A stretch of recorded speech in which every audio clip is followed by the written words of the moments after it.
ఇది ఇలా ఉంటే తెలుగు రాష్ట్రాల్లో గ్యాస్ కష్టాలు కంటిన్యూ అవుతున్నాయి. నిజంగానే గ్యాస్ అవసరమై కొందరు, గ్యాస్ దొరకదేమోనన్న భయంతో మరికొందరు ఏజెన్సీల ముందు క్యూ కడుతున్నారు. ఆ డీటెయిల్స్ని బ్రేకింగ్లో చూద్దాం. విశాఖలో గ్యాస్ కష్టాలు కొనసాగుతున్నాయి. ఏజెన్సీల ముందు బారులు తీరారు కస్టమర్లు. బుకింగ్ తర్వాత వారం రోజులైనా సిలిండర్ రావట్లేదంటున్నారు కస్టమర్లు.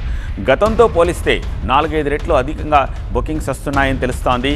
గ్యాస్ దొరకదేమోనన్న భయంతోనే బుకింగ్ చేస్తున్నారని డీలర్స్ అంటున్నారు. గ్యాస్ కష్టాలపై మరింత సమాచారాన్ని మా సీనియర్ కరెస్పాండెంట్ ఖాజా రిపోర్ట్ చేస్తారు. విశాఖలో డొమెస్టిక్ గ్యాస్ వినియోగదారులకు కష్టాలు తీయడం లేదు. ఒకవైపు కమర్షియల్ గ్యాస్ పూర్తిగా సప్లై నిలిచిపోయింది. దీంతోపాటు డొమెస్టిక్ గ్యాస్ సరఫరా చేస్తున్నప్పటికీ ఇంకా ఆ కొరత వెంటాడుతూనే ఉంది. చూడొచ్చు, ఒక ఏజెన్సీ దగ్గర ఉదయం నుంచి కూడా బారులు తీరారు జనం. ఖాళీ సిలిండర్లతో క్యూ కట్టారు. వీరికి ఓటీపీ వస్తేనే వీరికి కూడా గ్యాస్ సప్లై చేస్తున్నారు. ఓటీపీ రాకుండా వీళ్ళకి ఇవ్వట్లేదు. వీళ్ళు నిలిచిన వాళ్ళు 10 రోజుల క్రితం బుక్ చేసుకునే వాళ్ళు ఉన్నారు, వారం క్రితం బుక్ చేసిన వాళ్ళు కూడా ఉన్నారు. వారితో మాట్లాడించే ప్రయత్నం చేద్దాం. మీరు ఎన్ని రోజుల క్రితం బుక్ చేశారండి? ఫ్రైడే బుక్ చేశాను. నేను వచ్చానండి, రేపు రమ్మని చెప్పారు. నేను వచ్చిన స్టాక్ ఇచ్చేసామని చెప్పారు. ఈ రోజు రమ్మని, ఇప్పుడు సిలిండర్ పట్టుకొని వచ్చాను. మీరు చెప్పండి, మీరు ఎన్ని రోజుల క్రితం బుక్ చేశారు? శుక్రవారం ఏమంటారు? రమ్మని చెప్పారు, పట్టుకొని రమ్మన్నారు, ఇస్తానని చెప్పారు. భారత్ అయితే వస్తుంది. హెచ్పి ఇండియన్కే చాలా ఇదిగా ఉంది డిమాండ్. చెప్పండి అమ్మా, మీరు ఎక్కడి నుంచి వస్తారు, ఎప్పుడు బుక్ చేస్తారు? రామటేస్తుంది, 3 రోజులు అయింది.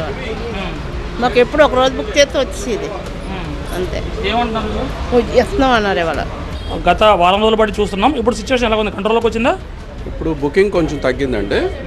లాస్ట్ 4-5 డేస్ ఏంటంటే 1500, 1200 అలా వచ్చిన బుకింగ్ ఇప్పుడు ఒక 400, 500కి వచ్చింది. నేను బుకింగ్ అయితే 600కి వచ్చింది. కానీ ప్యానిక్ మటుకు బుకింగ్, ఇదంతా ప్యానిక్ బుకింగే. 300 ఉన్న బుకింగ్ ఇప్పుడు ఆల్మోస్ట్ ఆల్ 1200కి వచ్చేసింది. దానివల్ల ఏంటంటే మేము డెలివరీ బాయ్స్ తోటి సప్లై చేయవలసింది మేము చేస్తున్నాం. వాళ్ళు ఆల్రెడీ డైలీ 25 చేస్తున్నారు. వాళ్ళకి కూడా ఇబ్బందే. మాకు బీపీసీఎల్ నుంచి బాగానే ఇన్సఫిషియెంట్గా అన్నీ మాకు బాగానే వస్తున్నాయి, సఫిషియెంట్గానే వస్తున్నాయి సిలిండర్స్ అన్నీ. దానివల్ల ప్రాబ్లం లేదు. బుక్ చేసిన అందరికీ మీరు ఇస్తారు? ఇస్తాం, డెఫినెట్గా ఇస్తాం. 1 day 2 days లేట్ అవుతుంది. ఎందుకంటే ఒకేసారి మేము అందరికీ చేసేలేం కదా. డైలీ మేము 600, 700 డెలివరీ చేయగలం. అది కాకుండా ఇక్కడ ఆఫీస్లోనే మాకు రెగ్యులర్గా అయ్యేది 4 to 5 సిలిండర్స్ అవుతాయి. కమర్షియల్ ఎలా ఉందండి?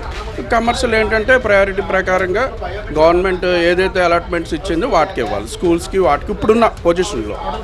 హోటల్స్కి అయితే మేమేం చేయట్లేదు సార్. మొత్తం మీద ఒకవైపు డిమాండ్కు తగ్గ సప్లై అందరికీ ఈ సిలిండర్లు సప్లై చేస్తామని చెప్తున్నప్పటికీ డిమాండ్కు తగ్గ సప్లై లేకపోవడంతో అందరిలో ఒక భయాందోళన నెలకొగి ఈ సిలిండర్లు బుక్ చేసుకుంటూ గ్యాస్ ఏజెన్సీల వద్ద బారులు తిరుగుతున్నారు జనం. కెమెరా పర్సన్ భాస్కర్తో ఖాజా, TV9 విశాఖపట్నం.